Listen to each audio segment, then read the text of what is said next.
Strong room मधील CCTV यंत्रणेतील hard disk बदलली. निवडणूक निर्णय अधिकारी तसेच उमेदवार व त्यांच्या प्रतिनिधींच्या उपस्थितीत बदलली हार्ड डिस्क.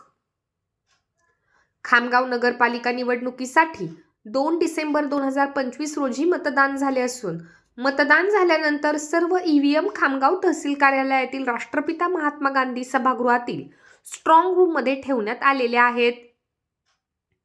ईव्हीएमच्या सुरक्षेसाठी स्ट्रॉंग रूम मध्ये सीसीटीव्ही कॅमेरे बसवण्यात आले आहेत, परंतु सीसीटीव्ही यंत्रणेतील फुटेजचा मेमरी डेटा भरण्याची शक्यता असल्यामुळे आज 10 डिसेंबर 2025 रोजी सकाळी 11 वाजल्याच्या दरम्यान निवडणूक निर्णय अधिकारी तसेच उमेदवार व त्यांच्या प्रतिनिधींच्या समोर सदर सीसीटीव्ही यंत्रणेमधील हार्ड डिस्क बदलण्यात आली.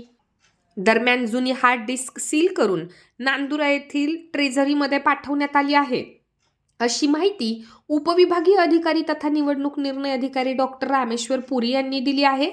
यावेळी सहाय्यक निवडणूक निर्णय अधिकारी तथा मुख्याधिकारी डॉक्टर प्रशांत शेळके, उपमुख्याधिकारी आनंद देवकतेसह उमेदवार व त्यांचे प्रतिनिधी, अधिकारी व कर्मचारी उपस्थित होते.